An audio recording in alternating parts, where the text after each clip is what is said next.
Did I end up buying 5 books? Yeah, I did. Listen, I like when they're a little mean to each other. This is a 5-star prediction. Hello besties, welcome back to my channel. My name is Tori if you're new, and we are doing the ultimate book video today. We are doing some book shopping. When we get back, we're going to do a little book haul, and then I'm going to be reading one of the books that we pick up during our haul. We're just going to go to Barnes & Noble right now. There's a couple new releases that I'm hoping to get. Technically, Rebel Witch by Kristen Ciccarelli releases officially tomorrow, but I have seen everybody, I'm not joking, everybody getting this book early, and so I'm really hoping that my Barnes also has it out early.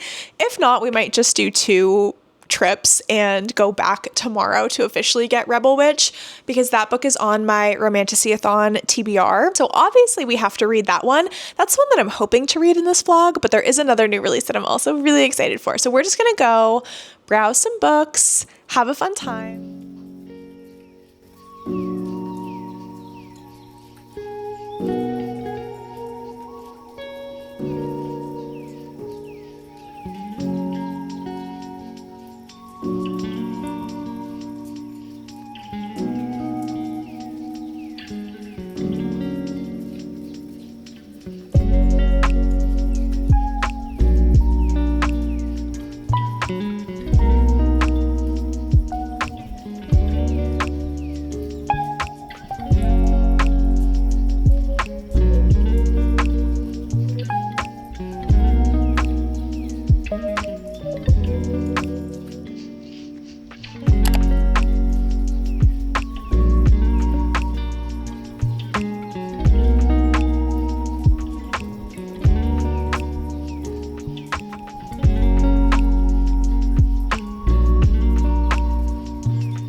Besties, we had such a successful shopping trip.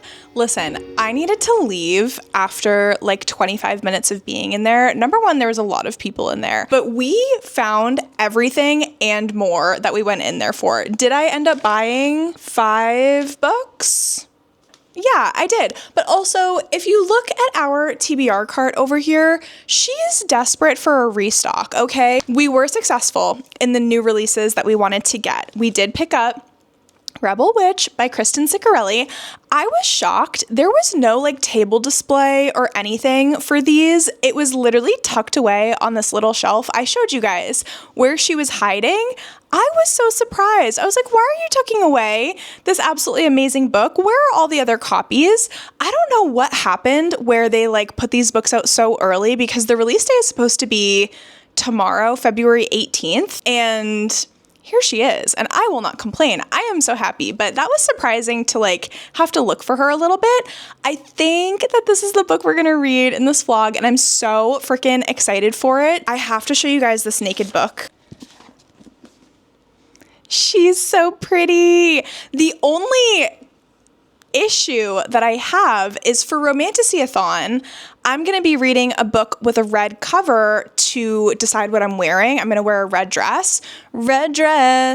And I thought that this was going to have a red cover, but I think this is the Barnes & Noble exclusive edition. So it has a blue cover, which we might have to read something else for that prompt for the readathon, but I have another book in mind and it's Iron and Embers. So it's the perfect excuse. I cannot stinking wait for this. Our other new release, this is a YA sapphic romance where our main character is a princess of some sort, and she has this knight bodyguard who she ends up falling in love with. This cover as well is so freaking cute. It is Where Shadows Bloom by Catherine Bakewell. I'm so excited for this one too. I was gonna say if we couldn't find Rebel Witch, this was going to be the other book I was going to read in this vlog. Oh my gosh, I'm literally so excited. Catherine Bakewell is such a stunning queen. I had no idea we were going to find her. Was I pleasantly surprised? Absolutely. Did I already show you guys like all of these books? Yeah, but we have to talk about them. This edition of Sword Heart has me screaming at the top of my lungs. She has sprayed edges. The color palette is really beautiful. This is purely an aesthetic purchase. The sword on the cover, it's like a plum colored cover. And then the end pages are just little hearts and swords. I'm obsessed. I'm literally so obsessed. Was this worth $28.99? Yeah. Yeah, she was. She totally was. What I need to do is like reset up my bookshelves to be able to have a really nice display area because this is one that I just need to face out. She's so gorgeous. And then these two were fairly unexpected purchases. However, I have been eyeballing the new covers for these books for so long. The first time that I read Bridge Kingdom, I want to say was like 2022 maybe, and I fell so in love with Lara and Aaron. I still think about them to this day. They're one of my top book couples. I am just absolutely obsessed with them.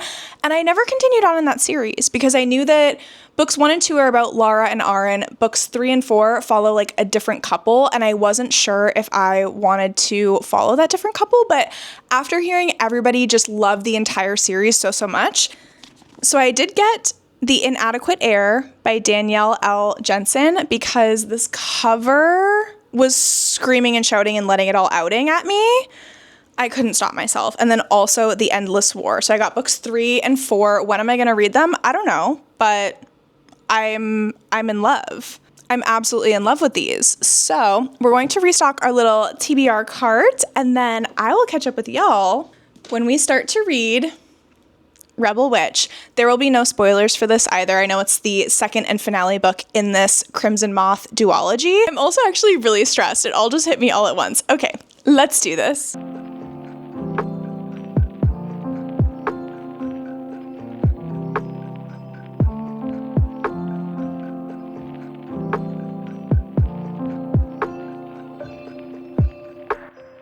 It's time to dig into her, but first we need a bevy.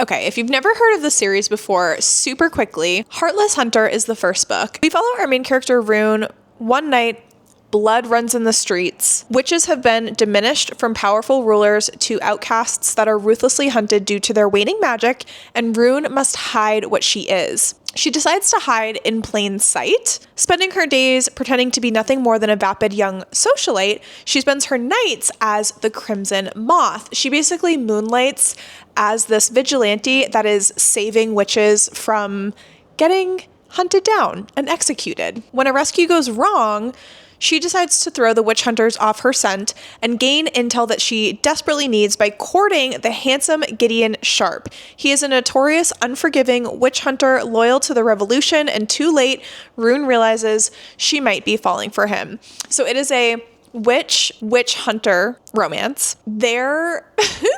This first one had me giggling, kicking my feet. They read so freaking quickly. I would describe them as angsty. In the first one, he makes her a freaking dress, and it is like the perfect thing in the whole world. So anyways, that is book 1. We are about to start. So let's get started. I'm debating whether or not I want to annotate this.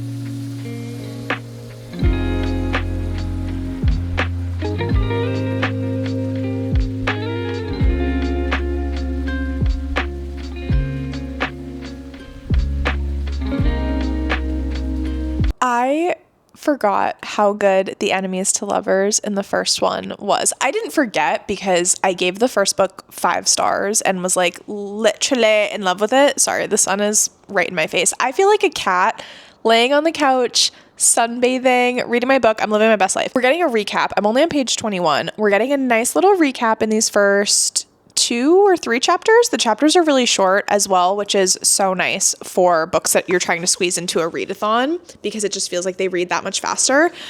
And these are not spoilery quotes. I just had to read them. He'd forgotten the way her eyes raged when she was angry, like a storm he wanted to walk straight into. We both know what you want to do to me. Well, here's your chance. His gaze slid to her mouth. You have no idea the things I want to do to you. I think we do. I think we know. I think we know for sure. Their banter is so freaking good. I'm not saying names, like just in case, but he knew she occasionally indulged, but this was something else. He frowned. You reek like an alehouse, spoken like a true gentleman. Her voice was a husky growl. I've never been a gentleman. He leaned closer. If you mistook me for one, that's on you. Listen, I like when they're a little mean to each other. I like when they're a little mean. I'm having a wonderful time. I'm going to continue reading. The writing in this, mostly the dialogue, is so incredible. If I can find like non-spoilery bits to just gush about with you, I'm going to do so. I forgot that in book 1, the way that witches cast spells or like more powerful spells in this series, they do it through blood. So they will like cut scars into their body to like draw blood in order to do their magic. And they have what they call scar artists, where there's witches that will almost like tattoos, like cut into other witches. I know that this sounds really gruesome. It's such a unique idea that I haven't encountered in other books that I thought it was so interesting to like add to the culture of witches and how they cast their magic in these books. I don't know. I just think it's really cool. So I just came across that fact again and figured I would share. Also, I'm literally on chapter 4 and I'm really debating annotating this book. However, I feel like I want to highlight entire pages. So I'm trying to wrap my head around, okay, do I just go get like highlighters? Because I want to devour this book wholly and every single page, every single word. And I feel like annotating really helps me get so much more into a book, but it does also slow down my reading process. And I'm like, oh my gosh, am I going to have the patience to like go through and like write in it and stuff like that? But I think sometimes I really build up annotating books in my head, and it doesn't have to be that serious. I can just like annotate and underline and circle words and just put tabs and stuff like that. So I think I'm going to go get some tabs. I knew I would, but listen, I'm going to be highlighting massive sections because especially when there's dialogue that I'm obsessed with, it's just going to be whole pages of dialogue that are highlighted. I'm going to do it. Let's do it.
Hello, besties. We are at about the halfway point in Rebel Witch. We're on page 201, chapter 32. I don't think I've ever read a book so fast.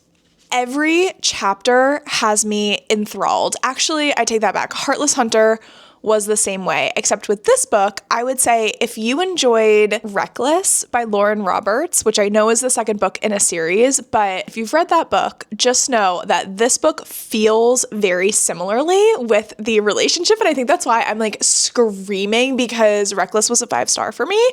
Obviously, Heartless Hunter was a 5-star for me. This is a 5-star prediction. I am just having the best time. Gideon is perfect. I mean, their relationship is not perfect in any sense of the word, but they're perfect to me. The way that they kind of like bully each other, I think that's why I'm so obsessed with this. I was talking about bully romances with my Patreons earlier in Discord, and I was like, wait, is the reason why I'm so obsessed with this because they're true enemies to lovers, right? In the first book as well, being witch versus witch hunter, it's like obvious enemies to lovers, but I love authors who can continue that same enemies to lovers feeling even in the second book, and that's what this is doing so well. It's also one of the reasons why I loved the Legends of Thesmar series so much, because like every single book it returned to that like enemies to lovers type trope, and I am obsessed. I don't know how much more I can say. I don't want to give away too many like tropes in this book because it is a bit tropey, but like the one bed trope in this had me actually screaming and rolling on the floor, like rolling, tumbling around like I was on a tumble track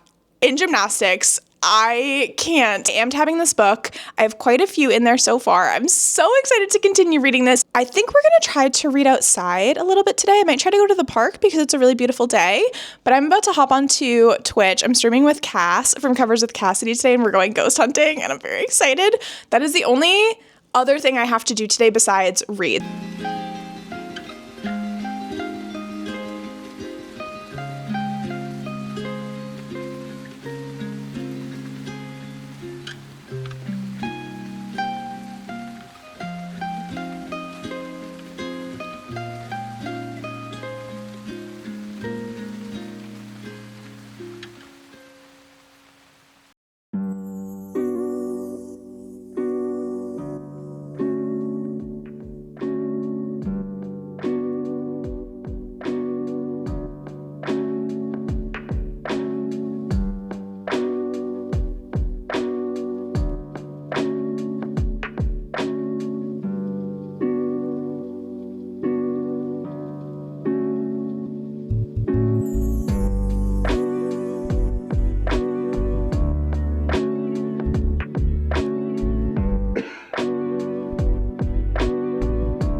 We literally just finished Rebel Witch by Kristen Ciccarelli. This was so good. This was so good. I'm so sad it's over. Like, we read this so quickly. I'm so sad. I need another series by Kristen immediately. Kristen, if you hear this, if you're watching this, please, I'm absolutely begging you. This series to me feels similar to like a Divine Rivals series because the books are so good. The love story is incredible, but it's just so short. Like, I feel like there wasn't more story to tell. So like, I love that it was a duology. I really appreciate the pace. Like, these are so fast paced. If you want a series that you're just going to fly through, these are so freaking good. But now, like, I just need something else from her. Kristen, you did that. I'm so proud of you. Thank you for hanging out with me for this ultimate book video. I hope that you had fun. If you made it this far, leave a little butterfly in the comments down below. And also, if you've read the series and loved it, please, I need to gush in the comments as well. Thanks for watching, besties. I will catch you in my next one very soon, and I will see you in the comments. Toodles!